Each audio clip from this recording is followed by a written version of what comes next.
የኢትዮጵያ ኦርቶዶክስ ተዋሕዶ ቤተክርስቲያን ሆና እንድትቀጥል ከሆነላችሁ ስሩ።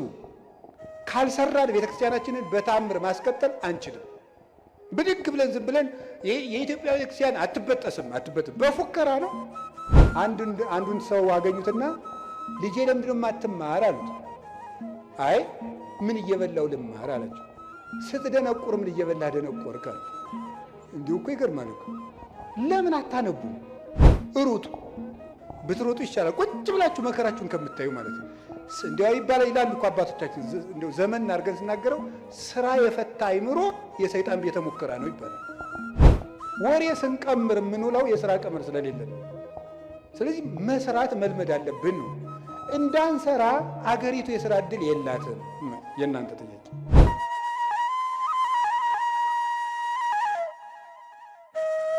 ጊዜ ለስራ እስኪ በሉ። ጊዜ ለስራ በሉ። አቤት ጊዜ ለምን? አሁን የኛ ሀገር ሰው ደግ ነው፣ የኢትዮጵያ ሰው በዚያው ደግሞ ቂመኛ ነው። በጣም ቂመኛና ወግ ሰንጣቂ ነው። ከምንድን ነው የመጣ ብዬ እንደው ዝም ብሎ ሲገርመኝ ዝም ብዬ ቁጭ ብዬ ሳስበው ነው። ጥናት አላረኩበትም፣ ባለሙያም አይደለሁም። ሳስበው ከስራ ፈትነት ነው የሚመጣው። ይሄ ወሬ ሰንጣቂነታችን የሚመጣው ቁጭ ብለን አሃ እንደዚህ ያለኝ እንደዚህ ለማለት ፈልጎ ነው፣ አሃ በቀደም እንደዚህ ያለ ለካ እንዲህ ማለቱ ነበር የምንልበት ዋና ምክንያት ስራ ፈት ስለሆነ ነው። ወሬ ስንቀምር የምንውለው የስራ ቀመር ስለሌለን ነው። ስለዚህ መስራት መልመድ አለብን ነው። እንዳንሰራ አገሪቱ የስራ እድል የላትም። የእናንተ ጥያቄ ወንድሜ፣ አንተ አልገባህም። ካባ ለብሰ ለፍልፈት ትሮጣለህ፣ እኛ ስራ አጥተን ያለ ነው አይደል? ነው መልሱ ነው። እኔም ደግሞ መልሳለሁ። ሌላው ቢቀር አታነቡም ወይ ነው። እማታነቡሽ ስራ የለም፣ አልተቀጠራችሁም፣ ንግዱም ሙቷል አላችሁ። ምንም ማለት ለምን አታነቡ? አንድ ሊቀ ጳጳስ አንዱን ሰው አገኙትና ልጄ ለምንድን ነው የማትማር አሉት። አይ ምን እየበላው ልማር አላቸው። ስትደነቁር ምን እየበላህ ደነቆርክ አሉት። እንዲሁ እኮ ይገርማል እኮ። ለምን አታነቡ? ቁጭ ብላችሁ ዝም ብሎ ወሬ ስትጠቀጥቁ ከምትሉ ቁጭ ብላችሁ እስኪ አንብቡ። እውነቴን እኮ ነው የምነግራችሁ። ተግባር እኮ የሐሳብ ልጅ ነው። ሐሳብ ደግሞ የሚገኘው ይኸውላችሁ፣ እንጨት ሳትሰበስቡ እሳት ማንደድ ትችላላችሁ? ይቻላል? አይቻልም። ሐሳብ ሳይኖርህ ተግባር የት ታመጣለህ? እቅድ የት ታመጣለህ? ስራ የት ታመጣለህ? ከሰው ጋር የመኖር ስልት የት ታመጣለህ? ተግባቦት እንዴ! ልንገራችሁ፣ እኔ ባለፈው አንድ ቦታ ሄጄ ውጭ ሀገር ሄጄ አንድ ቦታ ለጉባኤ ነው የሄድኩት። ዱባይ ስደርስ ኤርፖርቱን አላውቀውም። ያው ኤርፖርቱን አላውቀውም እና ሰዎቹ ዊልቸር ቡክ አድርገውልኝ ነበር። ያው እንደ ዕቃ እየገፉ አቅጣጫ እንዲያሳዩኝ ማለት ነው። እና እዛ ሲሄድ ዝም ብዬ ብዙ እንግሊዘኛ አልችልም፣ ጉድ አፍተርኑን ምናምን እችላለሁ። እና እዚያ ዱባይ ኤርፖርት ውስጥ ያገኘሁትን ሰውዬ በጣም ነው የማመሰግን፣ ረዳኸኝ እንደዚህ። እና እኔ ብዙ ጊዜ አቅጣጫ የማወቅ ችግር አለብኝ አልኩት። እንዲያው ሳስበው ግን ኋላ ጉራ ነው እንዲህ አልኩት። አቅጣጫ የማወቅ ችግር አለብኝ ስለው ምን አለኝ? አይ መግባባት ከቻልክ ችግር የለውም አለኝ። እና በህሊኔ ይዤው ቀርቼ ነው መግባባት ከቻልክ አቅጣጫ አይጠፋም ብሎኝ ነው። እስኪ በሉት ይሄን ቃል መግባባት ከቻልክ አቅጣጫ አይጠፋም ነው።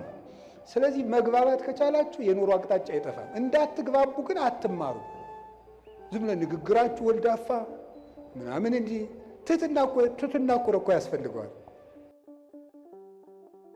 አነጋገር ካነጋገር ይፈረዳል፣ ካያያዝ ይቀደዳል።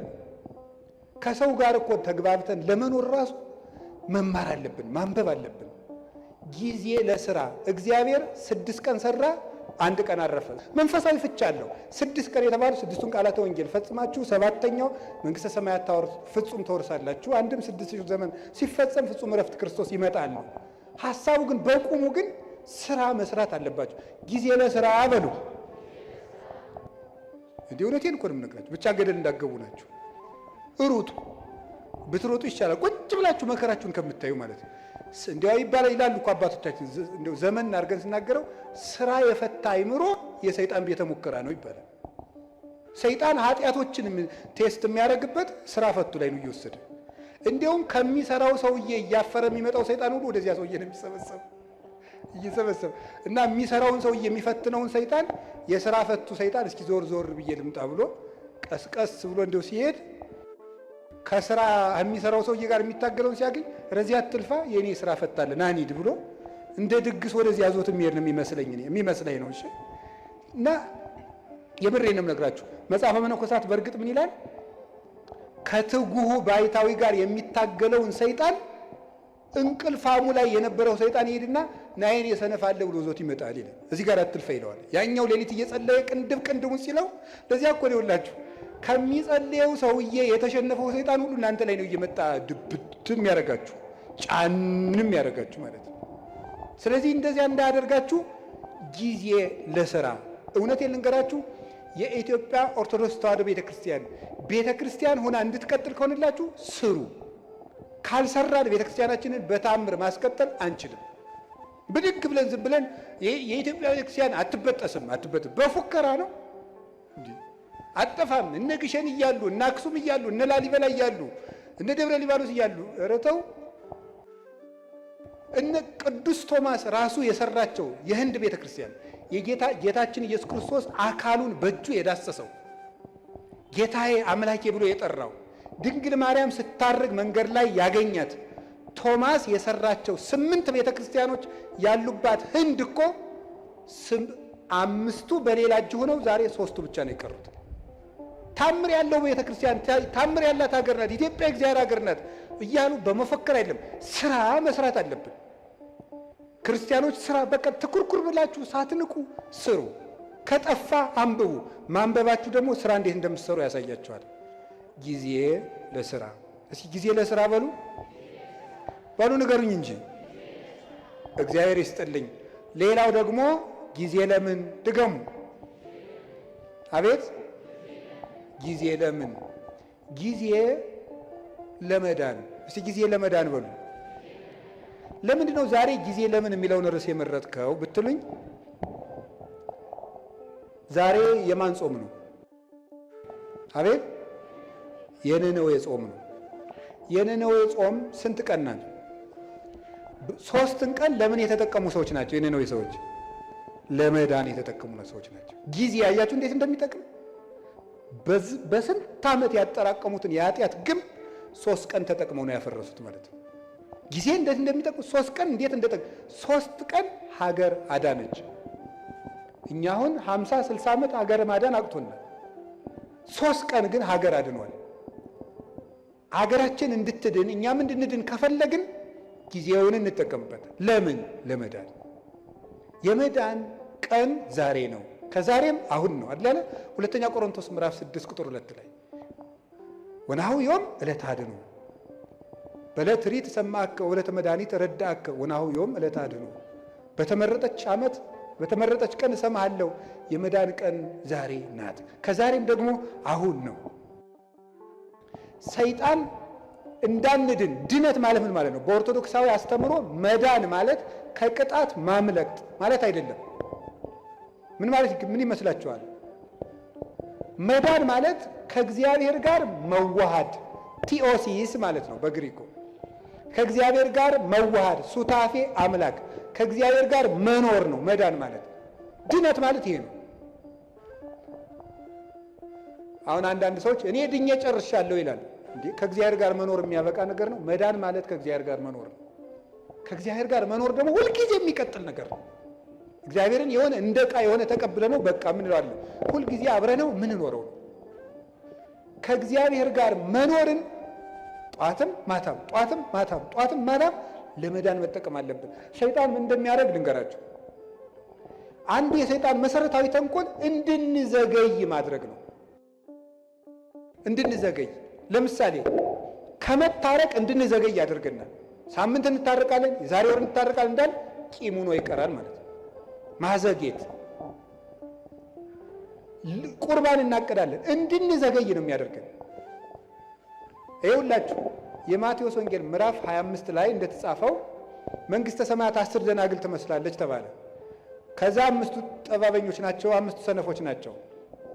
5ቱ ዘይት ይዘዋል፣ እነዚያ ዘይት አላዙም፣ ታኙ። ሙሽራው መንፈቀ ሌሊት መጣ፣ እነዚያ ግን ዘይት አልነበራቸውም። ሊገዙ ሄዱ። ተመልሰው ሲመጡ ምን ሆኖ ቆያቸው? በሩ ተዘግቶ የእነዚህ ሰዎች ከፍተኛ ችግር ምንድን ነበር? መዘግየት ነበር። መዘግየት ነው በር ያዘጋባቸው። ዘይት የተባለች ፍቅር፣ ልጅነት፣ ትሕትና ናቸው። እነዚህን በጊዜ ያላዘ ሰው በር ከተዘጋ በኋላ ይሮጣል። በሩ ሳይዘጋ ነገ ቆርባለሁ ሳትቆርቡ በሩ ይዘጋል። ክርስቶስ መብረቅ እያብለጨለጨ የሚመጣበትን ጊዜ አይደለም። ለእኛ ምጽአታችን ምናችን ነው? የምንሞትበት ቀን። በሩ ይዘጋል። ሳንቆርብ ይመጣል፣ ሳንታረቅ ይመጣል፣ ሳንጸልይ ይመጣል፣ የቀማነውን ሳንመልስ ይመጣል፣ የበደልነውን ሳንክሰው ይመጣል፣ እንደ ተዝረከረክን ይመጣል። የእነዚህ ሰዎች የነነዌ ሰዎች ትልቁ ነገራቸው ወዲያው ጊዜን ተጠቅመው መወሰናቸው ነው። እስከ 3 ቀን ድረስ ነነዌ ትገለበጣለች አለ። ወዲያው ትገለበጣለች ሲባል ንጉሱም ከዙፋኑ ወረደ፣ ሕፃናትም ጡት ተው፣ ከብቶችም እንዳይጠቡ ተደረገ። ወዲያው በ3 ቀን እግዚአብሔር ምሕረት ሰጠ። ያን ምሕረት ያገኙት በጊዜው በመወሰናቸው ነው። መታረቅ ካለባችሁ ዛሬ በቃ ከዛሬ በኋላ ይበቃችኋል። መቁረብ ካለባችሁ ካልቆረባችሁ አሁን ለቁርባን መዘጋጀት ነው። ለቁርባን አሁን ነው መወሰን ያለብን፣ መጸለይ ያለብን አሁን። እስቲ ጊዜ ይስጡኝ፣ እስቲ እንዲህ ያለ ይስጡኝ። እስከ መቼ ነው ጊዜ የሚሰጠን? እስመ እግዚአብሔር መፍቀሬ ሰብ ሎቱ ስብሐት ይትዔገስ ኩሎ ጊዜ። በልብ መታሰቡ በቃል መነገሩ ስሙ ከፍ ከፍ ይበልና ሰውን የሚወድ እግዚአብሔር ዘመን አስፍቶ ወራት አብዝቶ ለንስሐ ይሰጣል ይላል ቅዱስ ዮሐንስ እስክንድርያ ሃይማኖተ አበው ምዕራፍ 52 ቁጥር 26 ላይ ሲናገር ወራት አስፍቶ የሰጠን ለንስሐ ነው፣ ለመዳን ነው የሰጠን እንጂ እንጨቃጭቅበት አይደለም። ስለዚህ የእግዚአብሔር ቤተሰቦች እኔ የምነግራችሁ ነገር እውነቴን ነው። እኔ እንግዲህ የምትነግዱት ነግዱ፣ ጊዜ ለዚህ ስጡ፣ ለመዳናችሁ ጊዜ ስጡ። ምንድነው? ምን ስናደርግ ነው? ስናነብ መጽሐፍ ቅዱስ። ምንድነው ስናደርግ ነው? ንስሐ አባታችን ጋር ስንገናኝ፣ ስንጸልይ፣ ከቤተ ክርስቲያን ጋር ያለን ግንኙነት ጥብቅ ሲሆን ጊዜ ለመዳን እንጠቀምበት። እግዚአብሔር የመዳን ጊዜ ሰጥቶናል።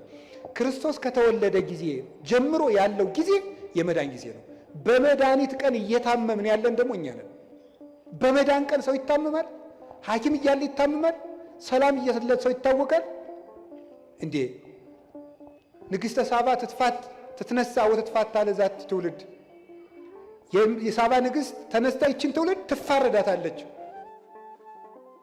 እስመ መጻት እምጽንፈ ምድር ከመ ትራይ ጥበቦ ለሰሎሞን። የሰሎሞንን ጥበብ ልታይ ከዚህ ከምድር ዳርቻ ከኢትዮጵያ አንስታ ተጉዛለችና ዘአቢም ሰሎሞን ሃሎ ከሰሎሞን የሚበልጥ ጌታ ዛሬ እዚህ አለ። ሰላም በሌለበት ዘመን ጥረዋል። እኛ ግን ባለበት ዘመን ነው። እንጀራ እያለ ነው እየተራብን ያለው፣ ውሃ እያለን የሚጠማን፣ መድኃኒት ተወልዶልን ነው የምንታመመው። የመዳን ቀን ዛሬ ነው። የመጨረሻ ድነት ለራስ። እስኪ በሉ ድገሙኝ እንጂ ድነት ለማን? ለራስ። እዚህ ላይ የምጠቅሳቸው ጌታችን ኢየሱስ ክርስቶስ ከመጾሙ ከማስተማሩ በፊት ስንት ቀን ጾመ? በሉ ንገሩ እንጂ። 4 ቀን። ብዙ ምን ማለት ነው? ከማገልገላችሁ በፊት ለራሳችሁ ጊዜ ይኑራችሁ ለማለት ነው። ዮሐንስ መጥምቅ 6 ወር ከመስበኩ በፊት ስንት ዓመት በረሃ ነበር? 30 ዓመት በረሃ ነበረ። ብዙ ሰዎች ለራሳቸው ጊዜ ሳይኖራቸው ለሰው አገልጋይ ሆነው ይመጣሉ። ለራሱ ጊዜ የሌለው ሰው የሚያገለግለውን ሰው ጨምሮ ይጎዳል እንጂ አይጠቅምም። ቅዱስ ጳውሎስ ጌታችን ኢየሱስ ክርስቶስ ካነጋገረው በኋላ 3 ዓመት በአረብ በረሃ ኑሮ ለራሱ ጊዜ ሰጥቶ አዳምጦ ያስተምር ሄደ። ለራስ ጊዜ። ይሄ ግን ማንን ይኖርን መስል እንደውም ይላል ለሌሎች ከሰበኩ በኋላ እኔ የተጣልኩ እንዳሉ ሰውነቴን እጎስመዋለሁ ይላል። ለራሱ ጊዜ ነበረው። ጌታችን ኢየሱስ ክርስቶስ ሲያስተምር ውሎ ማታ ደብረ ዘይት የሚያድረው ሰው እያገለገላችሁ ለራሳችሁ ጊዜ ይኑራችሁ ለማለት ነው። ለራሳችሁ ጊዜ ይኑራችሁ። አባታችን አቡነ ተክለ ሃይማኖት ምድርን ሁሉ ሲያገለግሉ ከኖር በኋላ መጨረሻ ላይ የተናገሩት አንድ ቃል ነበረ። መቅረዝ ቢጠፋ ማን ያበራለታል? ጨው አልጫ ቢሆን ማን ያጣፍጠዋል? እኔ ዙሪያ ሀገሩን ሁሉ ጨው አረኩት፣ እኔ ግን አልጫ ሆንኩ፣ ወዮልኝ አሉ። መጨረሻ ላይ ገርል እንዳልቀመሰ ሰው ይላቸዋል። ገርል እንዳልቀመሰ ሰው እንደገና ደግሞ በአንድ እግራቸው ቆመው ክርስቶስን ፍቅሩን እየፈለጉ መጋደል ጀምሩ ይላል። ይሄ ለራስ ጊዜ መስጠት ነው። ይሄ ማንን ይመለከታል? እኔን፣ የቤተ ክርስቲያን ሰዎችን። ከዛ ማንን ይመለከታል? አስተባባሪ። አስተባባሪ ብዙ ጊዜ ለራሱ ጊዜ የለውም። በዚህ ቁጭ በል ምናምን እንደዚህ በል ምናምን እንደዚህ። ይሄ በማህበር የሚደራጅ ሰንበት ተማሪ አይቆጡኝም፣ በጣም ነው የምንዋደደው። ሰንበት ተማሪ ለራሱ ጊዜ ያጣል። በቃ መዝሙር ይዘምራል፣ ሌሊት ያድራል፣ እንዲህ ይላል፣ ከበሮ ይመታል፣ ያስተባብራል፣ ለራሱ ጊዜ የለውም። እዚህ ወጣቶችም ትኖራላችሁ፣ የጥምቀት አንጣፊዎቹ ለራሳችሁ ጊዜ ይኖራል። ለታቦቱ ጊዜ ሰጣችሁ፣ ማታ የሀገራችን ሰው ምን ይላል? ስትፈጭ ውላ አቦካች ባተላ ይላሉ። እንደዚህ ነው ማለት ነው። ስለዚህ ለራስ ጊዜ መቼ ነው የሚኖረን?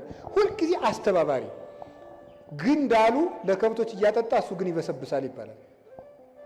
ከብቶችን ያጠጣና ያረካቸዋል፣ እሱ ግን እየበሰበሰ ነው የሚሄደው። ስለዚህ ውሃን መሸከም ለመለምለም ከሆነ ጥሩ፣ ለመበስበስ ከሆነ ግን ጥቅም የለውም። ለራሳችን ጊዜ ይኖራል። ጌታ ለሐዋርያት ያላቸው እንዲህ ነበር፣ ለራሳችሁ ተጠንቀቁ፣ ለራሳችሁ እቀቡ ርእሰክሙ ኢታክብዱ ልበክሙ፣ ለራሳችሁ ተጠንቀቁ፣ ልቡናችሁን በመብል በመጠጥ በመቀማጠል አታክብዱት፣ ለራሳችሁ ጊዜ ስጡ ነው ያላቸው። ለራሳችሁ። ቅዱስ ዮሐንስ አፈወርቅ ደግሞ ምንድን ነው የሚለው? አንተ ሰው ከቤትህ በድን እያለ የሰው በድን ልትቀብር ከሰው ልቅሶ አትሄድም። የራስህ ቤት እያፈሰሰ የሰው ቤት ልትከድን አትሄድም። መጀመሪያ የራስህን በድን ላውጣና ቅበር። መጀመሪያ የራስህን ቤት ክደን፣ እዛ ሌሎችን ቤት የሚያፈሰው ልትከድን ትሄዳለህ ይላል። ስለዚህ ለራሳችን ጊዜ እንዲኖረን ያስፈልጋል።